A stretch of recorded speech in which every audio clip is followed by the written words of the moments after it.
नमस्कार, स्वागत है आप सभी का दिव्य दिशा दर्शन पॉजिटिव वाइब्स में। आज का ये टैरो कार्ड सेशन स्टूडेंट्स के लिए है। मेरे पास में एक रिक्वेस्ट आई थी जिन्होंने कहा था कि स्टूडेंट्स के लिए भी गाइडेंस कार्ड निकालिए।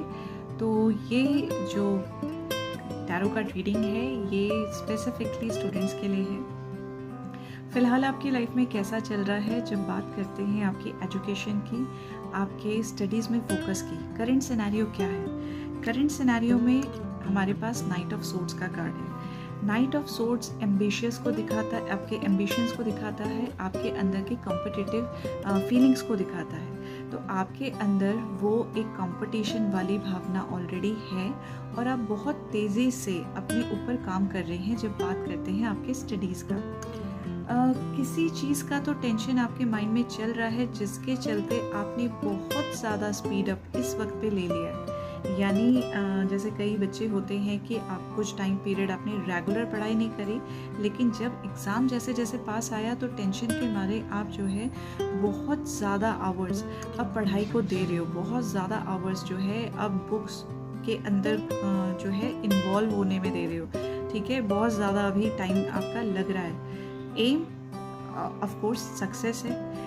क्या चैलेंजेस आप फेस कर रहे हो during your studies, during your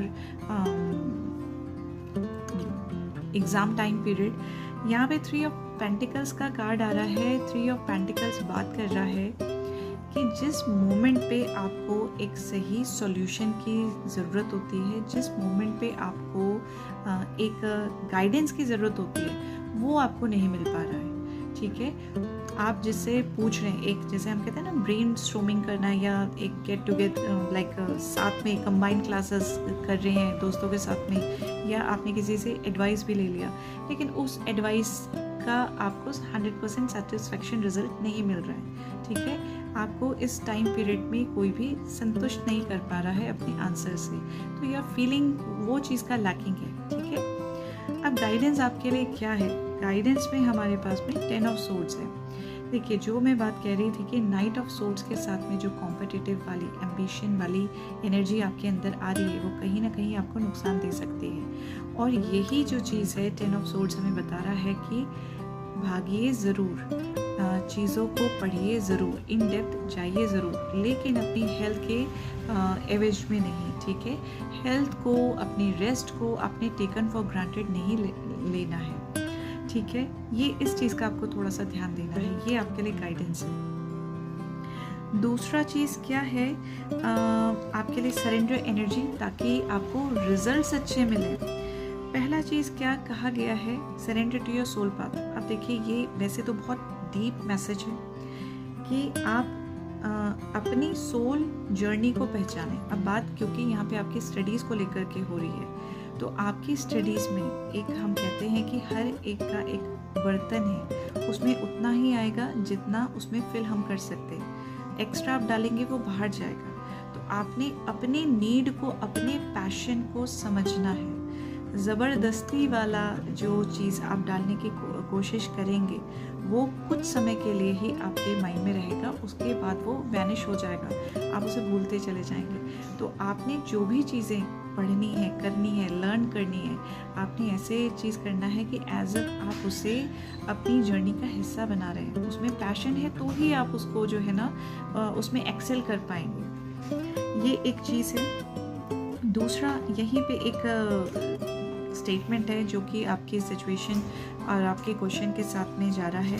embrace every lesson and every moment. आपके लर्निंग में आपको हर जो चीज़ आप पढ़ रहे हैं उसको सिर्फ रटिए नहीं, उसको एम्ब्रेस कीजिए, समझने की कोशिश कीजिए। कम ही कर पाएंगे, लेकिन जितना करेंगे वो आपके साथ लाइफ लॉन्ग चलेगा। ठीक है, दूसरा सरेंडर एनर्जी आपके लिए है, सरेंडर टू सेटिंग लिमिट्स। हम कई बारी ये सोच के पढ़ते हैं कि कहीं हम फेल ना हो जाए। ठीक है, कई बारी हम लोग अपने माइंड में एक लिमिटेशन बना देते हैं कि हमसे इतना ही हो पाएगा। जैसे होता है ना, किसी ने आपको कह दिया कि ये तुम्हारे बस का नहीं है, किसी ने आपको कह दिया कि तुम्हारी जो है समझ इतनी ही है। वो उनका स्टेटमेंट है, उनका माइंडसेट है, वो आपने अपने लिए नहीं कैरी फॉरवर्ड करना है। बल्कि आपने ये चीज़ कहना है आई एम लिमिटलेस, मैं वो सब अचीव कर सकती हूँ, वो सब पा सकती हूँ जो मैं करना चाहती हूँ। ठीक है, हाँ आपके हेल्थ के एवज में नहीं। ठीक है, पहला चीज़ ये है कि जैसे ही आप उस पॉजिटिव एनर्जी में आएंगे कि मेरी लिमिट नहीं है, मैं जो कर रही हूँ, जो मैं पढ़ रही हूँ, मुझे वो लर्न हो रहा है। ठीक है, तो आपका एनर्जी चेंज होगा एंड आप उसको कैरी फॉरवर्ड करेंगे, मेमोराइज करेंगे। मेहनत ज़रूर कीजिए, लेकिन साथ ही साथ अपने आप को अपने पास्ट के बिलीव से बाहर निकालिए। ठीक है, सेकंड एक और मैसेज आपके लिए है अराउंड स्प्रिंग। ठीक है, जो एम आपने अपनी स्टडीज़ को लेकर के बनाया है, ठीक है, कि मैं आगे बढ़ूंगी, वो ज़रूर होगा। और उसका जो यहाँ पे टाइम पीरियड आ रहा है अराउंड स्प्रिंग आ रहा है। अब मैं अगर इसे इंडिया से जोड़ के देखूँ तो दैट इज़ Feb to अप्रैल का टाइम पीरियड है। ठीक है, अगर आप जो है 12th से 12th अप टू 12th वाले जोन में हैं तो यही टाइम पीरियड है जो आपके फाइनल एग्ज़ाम का टाइम पीरियड होता है।